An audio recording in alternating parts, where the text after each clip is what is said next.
ഈ പറഞ്ഞ സ്റ്റോറിയില്ല അല്ലേ, നമ്മുടെ ചാർലി സിനിമ ഡയലോഗുണ്ട്, കാത്തിരിപ്പിൻ്റെ ഒരു സുഖമുണ്ട് അല്ലേ. ആ ഒരു സുഖം അനുഭവിക്കാനാണ് മസ്കറ്റിലേക്ക് കയറിപ്പോയ എന്നെ അവിടെ നിന്ന് ഇങ്ങോട്ട് വിളിപ്പിച്ച മുതലാണ് ഈ ഇരിക്കുന്നത് അല്ല. ഇതിന് മാത്രം ഈ വണ്ടി ഒന്നുമില്ലെന്ന് ചിലപ്പോൾ എല്ലാവരും വിചാരിക്കും. പക്ഷേ വൺസ് നിങ്ങൾ ഈ ഒരു ബൈക്കിൻ്റെ ഓണർ അല്ലെങ്കിൽ നിങ്ങൾ ഈ ഒരു ബൈക്ക് സ്വന്തമാക്കി കഴിഞ്ഞിട്ട് നിങ്ങളൊരു ഒറ്റയ്ക്കൊരു ലോങ് റൈഡൊക്കെ പോവുക, അല്ലെങ്കിൽ ഒരു സോളോ റൈഡെങ്കിലും നിങ്ങൾ പോയാൽ മതി ഈ ഒരു ബൈക്കിൽ.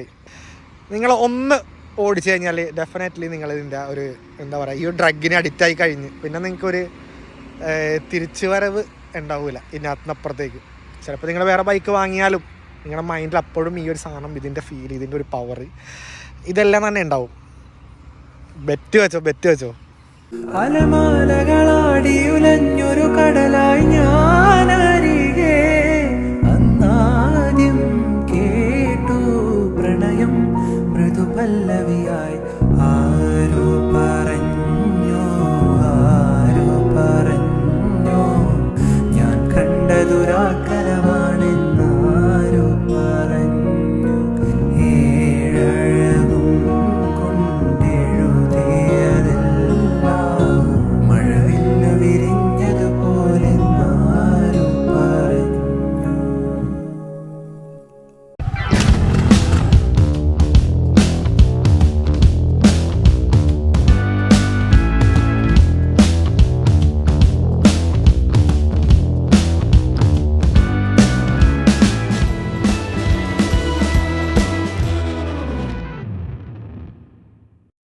Welcome back to spanner 42. അങ്ങനെ 2024 ആദ്യത്തെ വീഡിയോയിലേക്ക് നിങ്ങൾക്ക് എല്ലാവർക്കും സ്വാഗതം. അങ്ങനെ കേരളം വിട്ടു, ഞാനിപ്പോൾ ബാംഗ്ലൂർക്ക് പോയിക്കൊണ്ടിരിക്കുകയാണ്. അപ്പോൾ കോയമ്പത്തൂർക്ക് കുറച്ച് നേരം പോയി. അപ്പോൾ ഹൈവേയുടെ സൈഡിലെ ഏതൊരു പറമ്പിലാണ് ഞാനിപ്പോൾ നിൽക്കുന്നത്. കാരണം ഈ കാണുന്നൊരു പുല്ലും ഈ സ്ഥലം കണ്ടപ്പോൾ ഞാൻ വേഗം ബൈക്കൊന്ന് സൈഡാക്കിയാണ്. ഇതിനെ കുറച്ച് ഞാൻ റെസ്റ്റ് കൊടുക്കാമല്ലോ, കാരണം ഇപ്പോൾ വെയിലില്ല. ചെറിയൊരു പൊടിമഴയൊക്കെ വന്ന വഴി കിട്ടിയായിരുന്നു. അപ്പോൾ നല്ല രസമുണ്ടായിരുന്നു, ചെറിയ തണുപ്പ് ക്ലൈമറ്റൊക്കെയാണ്. ബൈക്കും വലിയ ഹീറ്റായിട്ടൊന്നുമില്ല. അപ്പോൾ ഇന്നത്തെ വീഡിയോ എന്താണെന്ന് വെച്ചാൽ, ഈ കാണുന്ന നമ്മുടെ യമഹ, അതായത് ഇന്ത്യക്കാരുടെയും നമ്മുടെ ജപ്പാൻകാരുടെയും പേഴ്സണൽ അഹങ്കാരമായ നമ്മുടെ യമഹ എൻ്റെ കൂടിയിട്ട് ഒരു 5 വർഷത്തിന് മേലായി. ഈ 5 വർഷത്തിൽ എനിക്ക് കിടിലം പണികളൊക്കെ കിട്ടിയിട്ടുണ്ട്. കഴിഞ്ഞൊരു വർഷം തന്നെ എനിക്ക് ഒരു ലോഡ് പണിയാണ് വന്നത്. അപ്പോൾ അതിലത്തെ കുറച്ച് പണിയെല്ലാം പറഞ്ഞുതരാം എന്തൊക്കെ കിട്ടിയെന്ന്. അതല്ല സംഭവം വികാരമാണ് യമഹ, അതാണ് ഇതാണെന്നൊക്കെ പറയുമെങ്കിലും ഈ പുള്ളി ഇടയ്ക്കിടയ്ക്ക് ചില പണികളൊക്കെ തരും. പക്ഷെ നമ്മൾ അത് കറക്റ്റ് മെയിൻറ്റെയിൻ ചെയ്ത് കഴിഞ്ഞാൽ വണ്ടി നല്ല ജില്ല് നിൽക്കുകയും ചെയ്യും. ഇതേപോലെ കണ്ടിന്യൂസ് നമുക്ക് ഓടിക്കാം. അപ്പോൾ നമുക്ക് കിട്ടിയ നമ്മുടെ പണികളിലേക്ക് കിടക്കാം. എന്തൊക്കെയാണെന്ന് വെച്ചാൽ, അതായത് ഞാനിപ്പോൾ നമ്മുടെ നാട്ടിൽ നിന്ന് വീട്ടിലേക്ക് വരാൻ വേണ്ടി, ബാംഗ്ലൂരിൽ നിന്ന് വീട്ടിലേക്ക് വരാൻ വേണ്ടി നോക്കിയപ്പോൾ ട്രെയിൻ ടിക്കറ്റ് ഇല്ല. ട്രെയിൻ ടിക്കറ്റ് കുറച്ച് മാസങ്ങൾക്ക് മുന്നേ നോക്കി, ട്രെയിൻ ടിക്കറ്റ് കിട്ടിയില്ല. ബസ് ടിക്കറ്റ് കിട്ടിയില്ല. ബസ് ടിക്കറ്റിന് കിട്ടും ബസ് ടിക്കറ്റ്, കാരണം ബസ് ടിക്കറ്റിന് ഫെയർ വന്നത് വൺ സൈഡ് മാത്രം ഒരു 3500 മേളിൽ വരും. അപ്പോൾ 3500 മേളിൽ അത്ര എക്സ്പെൻസ് ചെയ്യേണ്ട ആവശ്യമില്ല. ആകെ കുറച്ച് ദിവസം ലീവ് ഉണ്ടായുള്ളൂ. അപ്പോൾ 3500 നമ്മുടെ ബൈക്ക് നമുക്ക് കുറച്ചുകൂടി അപ്ഗ്രേഡ് ചെയ്യാം. ഇപ്പോൾ ഇത് പെട്രോൾ ആകുമ്പോൾ മണിക്കൊരു 1000 രൂപ താഴേക്കും ആവുള്ളൂ എക്സ്പെൻസ്. പിന്നെ എന്തിനായിട്ട് 3500 രൂപയും കൊടുത്തു വന്നത്. അപ്പോൾ അതുകൊണ്ട് ബൈക്കിന് വരാമെന്ന് പ്ലാൻ ചെയ്തു. എല്ലാം സെറ്റായി കഴിഞ്ഞപ്പോഴാണ് ബൈക്കിന് ഓരോരോ കംപ്ലയിൻറ്റ് തുടങ്ങിയത്. ആദ്യം ബൈക്ക് ചെറിയൊരു മിസ്സിങ് ഉണ്ടായി. മിസ്സിങ് എല്ലാം നമ്മുടെ മോട്ടോസൂത്ര, നമ്മുടെ മഞ്ജുവൻ്റെ ഗാരേജിൽ എല്ലാം സെറ്റായി കഴിഞ്ഞപ്പോഴേക്കും ക്ലച്ചിൻ്റെ പ്രോബ്ലം. അങ്ങനെ നമ്മുടെ ക്ലച്ച് പ്ലേറ്റ് അഴിച്ചു. ക്ലച്ച് പ്ലേറ്റൊക്കെ അഴിച്ചു കഴിഞ്ഞപ്പോൾ ക്ലച്ച് പ്ലേറ്റ് നല്ല ബ്ലേഡ് പോലെ എന്ന പുള്ളി പറഞ്ഞത്. അങ്ങനെ നാളുകൾക്ക് ശേഷം നമ്മുടെ നിലവറ അങ്ങോട്ട് തുറന്നേക്കാണ്. ഇപ്പോൾ ക്ലച്ച് റാഡ് പോയതാണ് ഇപ്പോഴത്തെ നമ്മുടെ മെയിൻ സീൻ. ഇപ്പോഴത്തെ നമ്മുടെ വിഷയം ക്ലച്ച് റാഡ് പോയി അല്ലേ മഞ്ജോണ?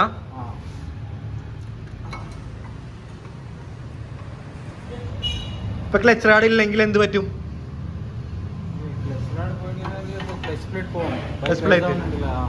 ഹീറ്റ് ആവും. അതായത് ഫുള്ള് തീരുന്നു ക്ലച്ച് പ്ലേറ്റ്. അപ്പോൾ ക്ലച്ച് പ്ലേറ്റ് മാറാൻ എന്താ ടൈം ഉണ്ടായില്ല.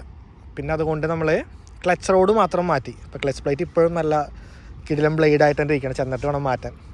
അലമാലകളാടിയുലഞ്ഞൊരു കടലായി ഞാനരികെ അന്നാദ്യം കേട്ടു പ്രണയം മൃദുപല്ലവിയായി. ആരോ പറഞ്ഞു ഞാൻ കണ്ടതുരാക്കരമാണെന്നാരോ പറഞ്ഞു. ഏഴഴകും കൊണ്ടെഴുതിയതെല്ലാം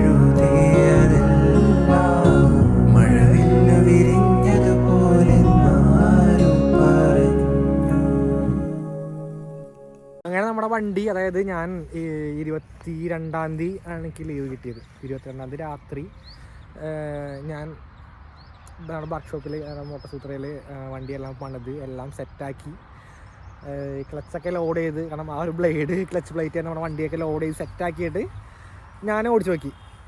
ക്ലച്ച് റോഡൊക്കെ മാറിയായിരുന്നു. ബാക്കി ചെയ്യാൻ ടൈം ഉണ്ടായില്ല, കാരണം അപ്പോഴേക്കും നമ്മുടെ വണ്ടിയെല്ലാം പണിത് കഴിഞ്ഞപ്പോഴേക്കും 12 മണിയായി രാത്രി. എനിക്ക് പിറ്റേ ദിവസം വെളുപ്പിന് പോകണം.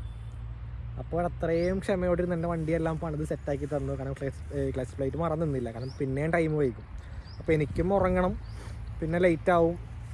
അതുകൊണ്ട് ഞാൻ എന്നാൽ ശരി വന്നിട്ട് മാറാമെന്ന് പറഞ്ഞതല്ല. വണ്ടി എന്നാലും ഓടും എന്ന് പുള്ളി എന്നാലും ഗ്യാരണ്ടി തന്നു. അപ്പോൾ പുള്ളിയുടെ ഒരു ഉറപ്പിൻ്റെ മേലിൽ ഞാനിങ്ങോട്ട് പോകുന്നു. അപ്പോൾ അങ്ങനെ എല്ലാം സെറ്റാക്കി 12 മണി കഴിഞ്ഞപ്പോൾ നമ്മളെല്ലാവരും ബൈക്ക് ഓടിച്ച് നോക്കി. ഞാൻ ബൈക്ക് ഓടിച്ച് നോക്കി, മഞ്ജുവണ്ണം ബൈക്ക് ഓടിച്ച് നോക്കി. വണ്ടി ഫസ്റ്റ് ഗിയർ 2ാം ഗിയർ വണ്ടി വീലായി പോവും. അത്രയും പുള്ളി ലോഡാക്കി സെറ്റാക്കി തന്ന്. എന്നിട്ട് വണ്ടി ഓഫാക്കി ഞാൻ പിന്നെയും ഗാരേജിൽ കയറി വർത്താനൊക്കെ പറഞ്ഞ് എല്ലാവരും ബൈ ബൈ പറഞ്ഞ് ഇറങ്ങി കിക്കർ അടിച്ച് കിക്കർ സ്പ്രിങ് അങ്ങോട്ട് പോയി. പിന്നെ കിക്കർ തൂങ്ങിപ്പോയി. അങ്ങനെ ആ ഒരു തൂങ്ങിയ കിക്കറും വെച്ചുകൊണ്ടും ഞാൻ ബൈക്ക് റൂമിൽ കൊണ്ട് വെച്ച്. അതായത് നമ്മുടെ ബൈക്ക് സെക്കൻഡിലേക്ക് ഇടാം, പിന്നെ പതുക്കെ 200 തള്ളിക്കഴിഞ്ഞാൽ വണ്ടി സ്റ്റാർട്ടാവും. അപ്പോൾ ആ ഒരു സെറ്റപ്പിൽ ഞാൻ ബൈക്ക് റൂമിൽ കൊണ്ട് വെച്ചിട്ട് പിന്നെ സമാധാനമില്ല, ചെന്നിട്ട് എങ്ങനെയെങ്കിലും സെറ്റാക്കണം. എന്തായാലും ടൈം എടുക്കുകയും ചെയ്യും. അങ്ങനെ നേരം വെളുത്തു. അതേപോലെ തന്നെ ഞാൻ പതുക്കെ ബാഗെല്ലാം പാക്ക് ചെയ്തിട്ട് ഇറങ്ങി റൂമിൻ്റെ താഴെ റോട്ടിലേക്ക് ഇറങ്ങി ബൈക്ക് സെക്കൻഡ് ഗിയർ ഇട്ടു, 200 അങ്ങോട്ട് തള്ളി, വണ്ടി സ്റ്റാർട്ടായി. ആ ഒരു സെറ്റപ്പിൽ ഞാൻ നമ്മുടെ തമിഴ്നാട് കോയമ്പത്തൂർ വരെയും എത്തി, ബാംഗ്ലൂരിൽ നിന്ന്. എന്നിട്ട് പിന്നെയാണ് ഒരു ചെറിയൊരു കടയൊക്കെ ഉണ്ട്. അപ്പോൾ എന്തായാലും കിക്കർ ശരിയാക്കണം. സിഗ്നലിലേക്ക് എത്തി വണ്ടി പെട്ടെന്ന് ഓഫായി പോയി കഴിഞ്ഞാൽ പണിയാണ്. 2 പ്രാവശ്യം എനിക്ക് കിട്ടിയായിരുന്നു. അപ്പോൾ നമ്മുടെ ബൈക്കെല്ലാം സെറ്റാക്കി ആ ഒരു കടയിലേക്ക് കയറ്റി.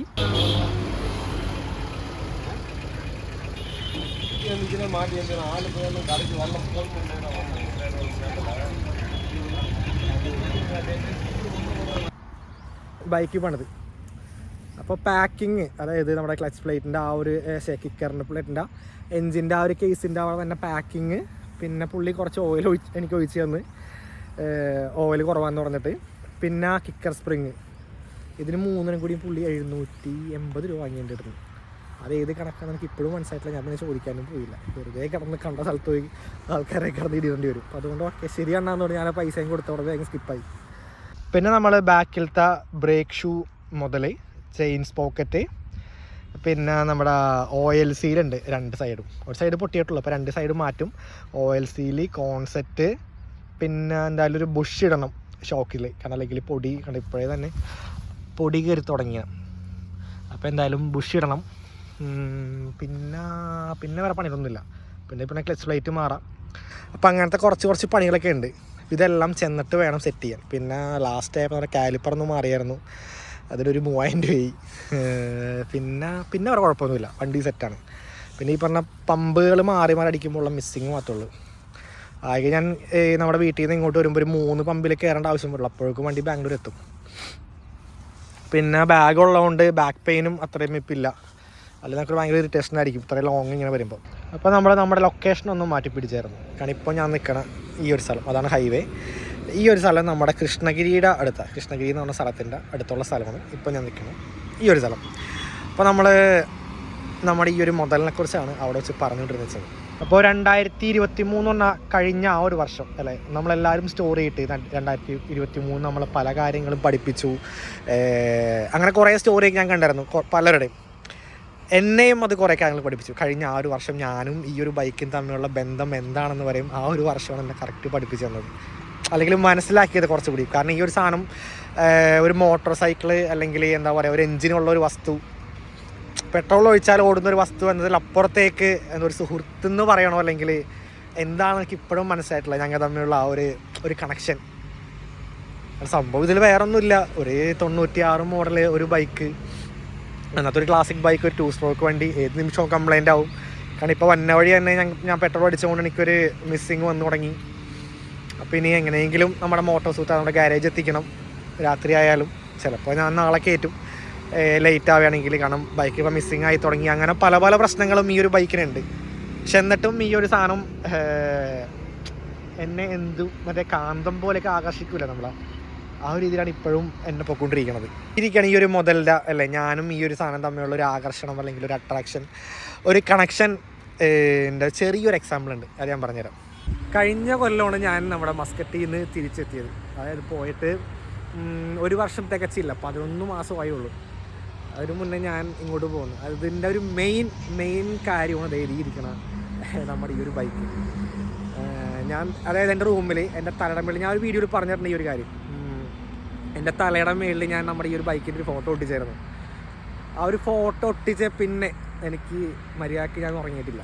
കാരണം നമ്മൾ ഒന്ന് വർക്കെല്ലാം കഴിഞ്ഞ് കിടന്ന് ഒന്ന് കണ്ണടച്ച് ഒന്ന് മേളിലേക്ക് നോക്കി കഴിയുമ്പോൾ മേളിൽ നമ്മുടെ ബൈക്കിൻ്റെ ഫോട്ടോ, അങ്ങനെ ആ ഒരു ഫോട്ടോ കണ്ട് നമുക്കൊരു കണക്ഷൻ അല്ലേ, പഴയ ഒരു സാധനം നമ്മുടെ മൈൻഡിൽ കിടപ്പുണ്ട്. എങ്ങനെയെങ്കിലും തിരിച്ച് പോകണം, ബൈക്ക് ഓടിക്കണം എന്നൊക്കെയുള്ള സാധനം. അപ്പോൾ ഇതെല്ലാം നമ്മൾ വിട്ടിട്ടാണ് നമ്മൾ പുറത്തേക്ക് നമ്മൾ ജോലിയൊക്കെ സെറ്റാക്കി പോയത്. പിന്നെ അവിടെ ചെന്നിട്ട് നമുക്ക് ഒട്ടും പറ്റുന്നില്ല. കാരണം നമ്മുടെ ബൈക്ക് എന്നുള്ള സാധനം മൈൻഡിൽ വന്നു തുടങ്ങി, നമ്മുടെ ഒരു സാധനം. പിന്നെ വേറെ രക്ഷയില്ല, ഞാൻ മെല്ലെ നൈസിലവിടെ ഒന്ന് കയറി അല്ലെ മര്യാദക്ക് ജോലിക്ക് പോയി എന്നെ തിരിച്ച് നാട്ടിലെത്തിച്ചിട്ട് മുതലാണ് ഇരിക്കുന്ന സാധനം. അതിലൊരു പക്ഷേ ഞാനിപ്പോഴും അവിടെ ഉണ്ടായെങ്കിൽ നമുക്ക് കുറച്ചാളെ കഴിഞ്ഞിട്ട് നമ്മുടെ ഡ്രീം ബൈക്കായ ഒരു RD350 എന്നുള്ള സാധനം നമുക്ക് ഇറക്കാറുണ്ട്. ഞാനപ്പോൾ അത് വാങ്ങാൻ ഒരു മൈൻഡിലുള്ളതുകൊണ്ടാണ് മസ്കറ്റിലേക്ക് പോകാമെന്ന് വിചാരിച്ചത്. പക്ഷേ ഈ ഒരു സാധനം വിട്ടുപോണില്ല അങ്ങോട്ട്. കാരണം ഒരു കാത്തിരിപ്പിൻ്റെ സുഖം എന്നൊക്കെ പറയൂലേ, അപ്പോൾ ആ ഒരു സുഖം അനുഭവിക്കാൻ വേണ്ടി പോയതാണ്. ഞാൻ നമ്മുടെ ചാർലിയിലെ ഡയലോഗൊക്കെ ആലോചിച്ചിട്ട്, പക്ഷേ കാത്തിരിക്കാൻ കൂടി നമ്മുടെ മൈൻഡിൽ അത്രയും കൂടി നമ്മൾ സെറ്റാവണില്ല. കാരണം കാത്തിരിപ്പ് അങ്ങോട്ട് വേണ്ടെന്ന് വെച്ചു, RDയും ഇപ്പോൾ വേണ്ടെന്ന് വെച്ചു. നമ്മുടെ RX 125 തന്നെ കുറച്ചാളിന് ഓടിക്കണം എന്നുള്ള കൊതി കൊണ്ട് വേഗം ജോലിയൊക്കെ റിസൈൻ ചെയ്തു, തിരിച്ച് നാട്ടിലെത്തി, ബാംഗ്ലൂർ ജോയിൻ ചെയ്തു. ഈ പറഞ്ഞ സ്റ്റോറിയില്ല അല്ലേ, നമ്മുടെ ചാർലി സിനിമ ഡയലോഗുണ്ട്, കാത്തിരിപ്പിൻ്റെ ഒരു സുഖമുണ്ട് അല്ലേ. ആ ഒരു സുഖം അനുഭവിക്കാനാണ് മസ്കറ്റിലേക്ക് കയറിപ്പോയ എന്നെ അവിടെ നിന്ന് ഇങ്ങോട്ട് വിളിപ്പിച്ച മുതലാണ് ഇരിക്കുന്നത് അല്ല. ഇതിന് മാത്രം ഈ വണ്ടി ഒന്നുമില്ലെന്ന് ചിലപ്പോൾ എല്ലാവരും വിചാരിക്കും. പക്ഷേ വൺസ് നിങ്ങൾ ഈ ഒരു ബൈക്കിൻ്റെ ഓണർ അല്ലെങ്കിൽ നിങ്ങൾ ഈ ഒരു ബൈക്ക് സ്വന്തമാക്കി കഴിഞ്ഞിട്ട് നിങ്ങളൊരു ഒറ്റയ്ക്കൊരു ലോങ് റൈഡൊക്കെ പോവുക, അല്ലെങ്കിൽ ഒരു സോളോ റൈഡെങ്കിലും നിങ്ങൾ പോയാൽ മതി ഈ ഒരു ബൈക്കിൽ, ഒരു സൈലൻ്റായ പ്ലേസിലേക്ക്. സിറ്റിയിലത്തെ കിടന്നുള്ള കറക്കമല്ല, ഒരു ഇപ്പോൾ എക്സാമ്പിൾ നമ്മളിപ്പോൾ ഒരു മൂന്നാർ അല്ലെങ്കിൽ ഒരു ഊട്ടി അങ്ങനത്തെ ഭയങ്കര സൈലൻ്റായ പ്ലേസ് ഉണ്ട്. ആ സൈലൻ്റായ പ്ലേസിൽ ഈ ഒരു ബൈക്കിൻ്റെ എക്സോസ്റ്റ് നോട്ട് ഉണ്ട്. സ്റ്റോക്കാണെങ്കിൽ നമ്മുടെ ആ ഒരു ക്രോമുള്ള സൈലൻസ്, അല്ലെങ്കിൽ കാറ്റാണെങ്കിൽ ഓക്കെ. അല്ലെങ്കിൽ ഒരു ബൈക്ക് നിങ്ങൾ ജസ്റ്റ് ഒന്ന് ഓടിച്ചാൽ, ഇപ്പോൾ ചേമ്പർ ഇട്ടായിട്ട് ഓടിച്ചാലും കുഴപ്പമില്ല. നിങ്ങൾ ഒന്ന് ഓടിച്ചു കഴിഞ്ഞാൽ ഡെഫിനറ്റ്ലി നിങ്ങളിതിൻ്റെ ഒരു എന്താ പറയുക, ഈ ഒരു ഡ്രഗിന് അഡിക്റ്റായി കഴിഞ്ഞ് പിന്നെ നിങ്ങൾക്കൊരു തിരിച്ചു വരവ് ഉണ്ടാവില്ല ഇതിനകത്തുനിന്നപ്പുറത്തേക്ക്. ചിലപ്പോൾ നിങ്ങൾ വേറെ ബൈക്ക് വാങ്ങിയാലും നിങ്ങളുടെ മൈൻഡിൽ അപ്പോഴും ഈ ഒരു സാധനം, ഇതിൻ്റെ ഫീൽ, ഇതിൻ്റെ ഒരു പവർ, ഇതെല്ലാം തന്നെ ഉണ്ടാവും. ബെറ്റ് വെച്ചോ. അന്നാദ്യം കേട്ടു പ്രണയം മൃദുപല്ലവിയായി, ആരോ പറഞ്ഞു ഞാൻ കണ്ടതുരാക്കരമാണെന്നാരോ പറഞ്ഞു. അങ്ങനെ കഴിഞ്ഞ വർഷം അവസാനം തന്നെ ഞാൻ നമ്മുടെ സബ്സ്ക്രൈബറായിട്ട് വന്നിട്ട് പിന്നെ എൻ്റെ ക്ലോസ് ഫ്രണ്ടായ ഒരു ഹഷീം എന്നൊരുത്തരുണ്ട്. അപ്പോൾ അവനെ ഞാൻ നമ്മൾ കുറേ വർഷത്തെ പരിചയമാണ്, പക്ഷെ അങ്ങനെ നേരിട്ട് കണ്ടിട്ടില്ല ഇതുവരെയായിട്ടും. അങ്ങനെ അവനെയും കണ്ട് അവൻ്റെ വീട്ടിൽ പോയി. അപ്പോൾ ഈ പ്രാവശ്യത്തെ പറയുന്നത് എനിക്ക് ഒരാളെ മാത്രം കാണാൻ പറ്റുള്ളൂ, അത് ഇവനായിരുന്നു. അടിപൊളി. അവൻ്റെ ഒരു ബൈക്കുണ്ട്, അതും വേറെ മൂടാ. അതായത് നമ്മുടെ ഓപ്പൺ ക്യാറ്റൊക്കെ വെച്ചൊരു സാധനം. ഞാനപ്പോൾ 2ാമത്തെ പ്രാവശ്യം ഓപ്പൺ ക്യാറ്റ് വെച്ച ഒരു ബൈക്ക് ഓടിക്കണം. അത് 2ാമത്തെ പ്രാവശ്യം എൻ്റെ ബൈക്കാണ് ഓടിക്കണത്.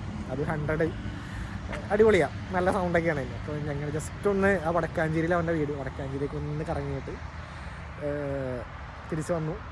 പിന്നെ ഇപ്പോൾ നമുക്ക് റൂമിൽ ചെന്ന് കഴിഞ്ഞുള്ള കാര്യം, പിറ്റേ ദിവസം നമുക്ക് നമ്മുടെ ബൈക്ക് വാഷ് ചെയ്യാൻ കൊടുക്കണം. കാരണം നിറച്ച് ചെളി വന്നിട്ടുണ്ട്. ആ ഒരു ചെറിയ മഴയും പിന്നെ അവിടെ നിന്ന് ഇത്രയും ദൂരമുള്ള ഓട്ടത്തിൽ കുറേ പൊടിയും കാര്യങ്ങളും പിടിച്ച് ഫുള്ളൊന്ന് വാഷ് ചെയ്തിട്ട് ഡീസലൊക്കെ അടിച്ചിട്ട് വേണം എനിക്കെടുത്ത് വെക്കാൻ. അപ്പോൾ നമുക്ക് എന്തായാലും ഈ ഒരു സ്ഥലത്ത് നിന്ന് വിടാം, കാരണം മഴക്കാറുണ്ട്. പിന്നെയും മഴ കിട്ടിയാൽ എത്താം, പിന്നെയും ലേറ്റ് ആവും. അപ്പോൾ സ്ഥലത്തിരിക്കാം.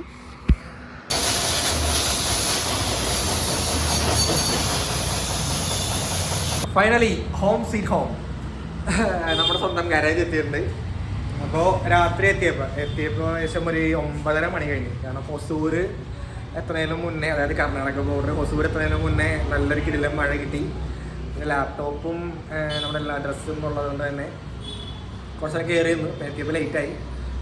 പിന്നെ അല്ലേ നമ്മുടെ വണ്ടിയിൽ കുറച്ച് പണികളൊക്കെ പറഞ്ഞായിരുന്നു. അപ്പോൾ എനിക്ക് എന്തായാലും ഉറപ്പായിരുന്നു മിസ്സിങ് എന്തായാലും ഉണ്ടാവുമെന്ന്. എനിക്ക് എപ്പോൾ ഞാൻ നാട്ടിൽ പോയാലും വണ്ടി മിസ്സിങ് കിട്ടും. കാരണം അത് ഈ പറഞ്ഞ പെട്രോളിലേക്ക് തന്നെയാണ് നമ്മൾ അടിക്കണത്. പെട്രോളിൻ്റെയും ക്വാളിറ്റി കുറഞ്ഞു, പിന്നെ അവിടുത്തെ കരട്ടും കാര്യങ്ങൾ എന്തെങ്കിലുമൊക്കെ ഉണ്ടാവും. പക്ഷെ വണ്ടി തന്നെ തിരിച്ചെത്തിച്ച് റൂം എത്തിച്ച്, വേറെ കുഴപ്പമൊന്നുമില്ല. വണ്ടി മിസ്സിങ് ആണെങ്കിലും ഒരു വിധത്തിൽ എങ്ങനെയൊക്കെയോ ഓടിച്ച് ഇവിടെ തിരിച്ചെത്തി, വണ്ടി ക്ലീനാക്കി വാഷ് ചെയ്ത്. അപ്പോൾ ഇന്ന് നമ്മൾ ചെയ്യാൻ പോകുന്ന വെച്ചാൽ നമ്മുടെ ബൈക്കിൻ്റെ ടാങ്ക് അടിക്കണം.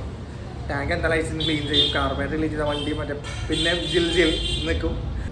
എന്തൊക്കെ പണി എന്നാലും എപ്പോഴൊക്കെ വഴിയിലിട്ടാലും എങ്ങനെയെങ്കിലുമൊക്കെ എന്നെ വീടെത്തിക്കും. അതായത് ഞങ്ങൾ രണ്ടുപേരും കൂടി എങ്ങനെയെങ്കിലുമൊക്കെ വീട്ടിലെത്തും.